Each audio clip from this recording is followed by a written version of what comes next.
The stark beauty of Chile's subtropical Pan de Azucar coast has won it the status of a national park. Among its most powerful attractions, it boasts penguins. These are humboldts, named after the Pacific Ocean current that sweeps up from the Antarctic, cooling and enabling birds like these to live even in the tropics further north. Penguins through the centuries have survived many threats, especially from man. Fishermen cited as rivals, and studies have shown they have good reason. In one summer around South Africa, a single species of penguin, the jackass, was reckoned to have taken 7,000 tons of fish.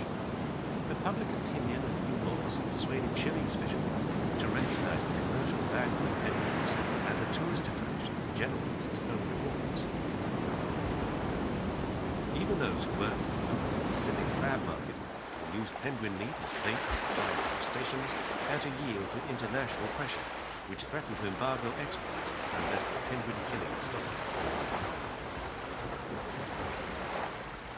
Humboldts, 68 centimeters tall, are medium-sized penguins which feed on anchovies and other small fish carried by the Humboldt current. They breed throughout the year, nesting in rocks, caves, crevices, and in sandbars, and produce 2 eggs. Naturalists say the birds now seem safe. Desde que se empezaron a adoptar medidas proteccionistas, Since the adoption of protection measures, la the población se ha penguin incrementado population has muchísimo. increased a great deal. Por otro lado, On the other esta hand, especie se this ve todavía species por may su still comportamiento. show Al fear at acercarnos the approach a of a ellos, human se ve being. que se asustan bastante. I'm sure Estoy this will seguro que change dentro de as unos años people este lose their comportamiento va a cambiar aggressiveness debido a que el towards hombre ya no tiene penguins. una actitud agresiva, o por lo menos se trata We've all tried de que to. eso sea así, ¿no? Y esas son mis impresiones. 4,000 kilometers south of Azucar National Park, a German school in the southernmost town of Punta Arenas has taken responsibility for protecting penguins and other wildlife in the area. There's no clean surface water and no waste disposal, so drinking water has to be brought out from the town, 100 kilometers away, and garbage taken back there to keep the resort clean. Yet the tourists come in growing numbers and from around the world. They accept the Spartan conditions of life across the sea from Antarctica for the sake of an increasingly rare, authentic experience close to nature. Closer even, perhaps, than intended. But the penguins are the principal attraction. These ones, the Magellanic, distinguished by a broad-line band around their throats. None of the 16 species of penguins can fly. They're all true birds. Through the millennia, they've adapted their wings for use in the sea, where they find their food, krill or larger fish, and they're now expert swimmers. Although playing here in the shallows or cooling off and teaching their young to swim, penguins hunt their food under the water, using their wings almost literally to fly through it. How deep they go varies according to their size. The largest emperor penguins have been tracked to a depth of 265 meters. The German school volunteers who protect the wildlife say the work's hard but rewarding.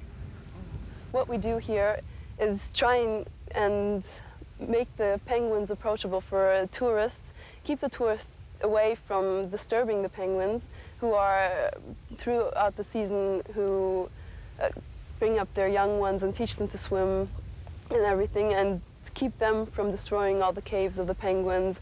Also keep the cafeteria going and help out wherever we're needed. Magellanic penguins breed in a surprising variety of places, on grassy slopes, in woodland and peat banks, in sandhills and on coastal bluffs. Nests of pebbles, twigs, leaves and feathers make a mound up to 3 meters across to keep the eggs above water. Until recently, the species was considered at risk from the commercial harvesting of krill, but this too is now said to be under control. Further south still, penguins, like other wildlife and the environment generally, have benefited greatly from the 1959 international agreement that declared Antarctica a continent reserved for scientific research. It means this dramatic shield cannot be used for dumping nuclear waste or to accommodate military bases.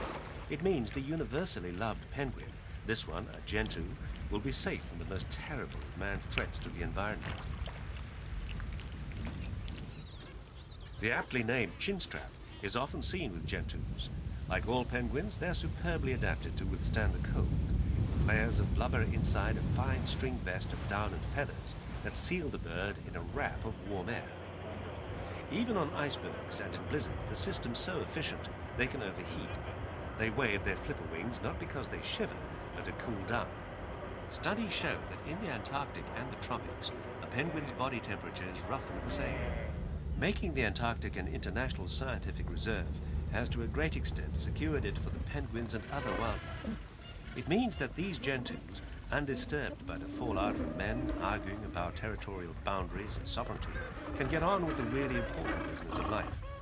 Unlike the male emperors, which alone incubate the one imperial egg, female gentoos take their turn with the 2 eggs they normally lay.